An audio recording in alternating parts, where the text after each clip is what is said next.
दोस्तों, टीवीएफ की masterpiece series aspirants को देखते वक्त आपने LBS NAA यानी लवासना का रेफरेंस हर जगह देखा होगा। गानों से लेकर पोस्टर तक इतना बार इसका रेफरेंस दिया गया है कि आप यह जानने के लिए एक्साइटेड हो जाते हैं कि आखिर ये है क्या, जिसके लिए राजेंद्र नगर में इतनी भसड़ मची हुई है। तो आज के वीडियो में इसी के बारे में आपको डिटेल में पता चलेगा, तो इसे पूरा देखिएगा।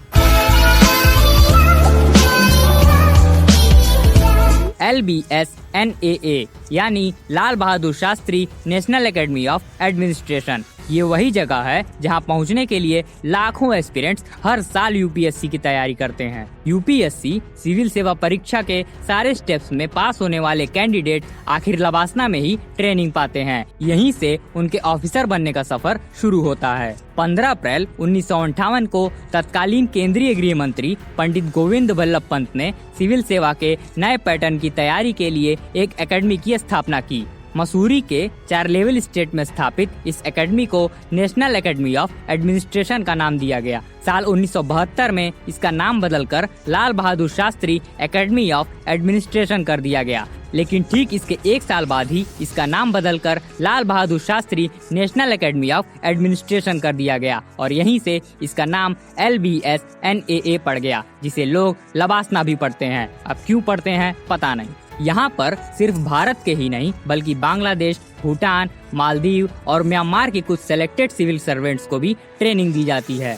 यहाँ के कैंपस का नियम बहुत तगड़ा है। यहाँ आप मोबाइल का इस्तेमाल नहीं कर सकते, चाहे कितना भी भयानक सिचुएशन क्यों ना हो। यहाँ का एक फिक्स ड्रेस कोड भी है। यहाँ पर आप चप्पल या सैंडल पहनकर नहीं घूम सकते। ऐसा करने पर आपको पनिशमेंट भी मिल सकती है। किसी भी आम आदमी के लिए लवासना में जाने की परमिशन नहीं है, एक टूरिस्ट बनकर भी नहीं।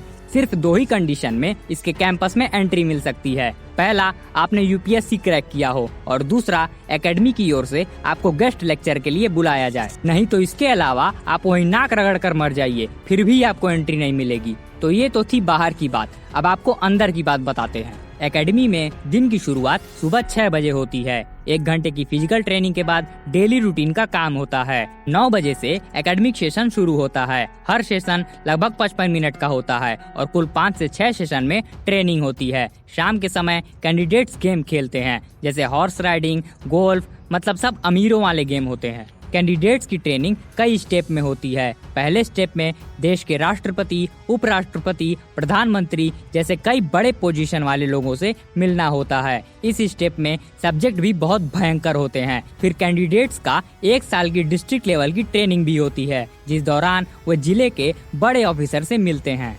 कैंडिडेट्स का एक विंटर एकेडमिक टूर भी होता है, जिसमें वो देश की समृद्ध सांस्कृतिक विविधता का डिटेल में एक्सपीरियंस करते हैं। इसके अलावा संसदीय अध्ययन ब्यूरो का 1 सप्ताह का ट्रेनिंग भी होता है, जिसमें वो संसद के काम की जानकारी पाते हैं। दूसरे स्टेप की ट्रेनिंग थीम बेस्ड होती है, जिसमें कई सब्जेक्ट कवर होते हैं। इसमें नीति निर्माण, राष्ट्रीय सुरक्षा, कानून और व्यवस्था, कृषि भूमि प्रबंधन और प्रशासन, ग्रामीण विकास विकेंद्रीकरण और पंचायती राज, शहरी प्रबंधन तथा बुनियादी ढांचा और public and private partnership, e-governance और कार्यालय प्रबंधन की ट्रेनिंग मिलती है। इसी चरण में सॉफ्ट स्किल ट्रेनिंग भी होती है। एकेडमी में कैंडिडेट्स पूरे अनुशासन के साथ रहते हैं। और तो और यहाँ का अपना खुद का एक एंथम है, जिसे मशहूर बंगाली संगीतकार अतुल प्रसाद सेन ने कंपोज किया है। देश के हर कोने में यूपीएससी की तैयारी कर रहे एस्पिरेंट का सपना लवासना में ट्रेनिंग का होता है। ये सारी ट्रेनिंग पूरी होने के बाद कैंडिडेट्स को MA इन पब्लिक मैनेजमेंट की डिग्री मिलती है।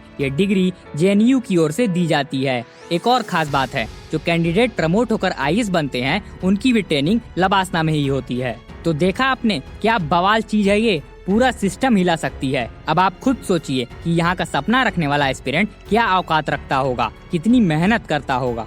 यूपीएससी की तैयारी कर रहे सभी एस्पिरेंट्स को मेरी तरफ से बेस्ट ऑफ वर्क। भगवान तुम्हारे साथ हैं, आगे बढ़ो, क्योंकि सुन सुन सुन सुन, ये सॉन्ग नहीं है, रैप नहीं है, लाइफ है। कभी टफ कभी लाइट है, नरेना नाइट है, हवा टाइट है, फ्यूचर ब्राइट है।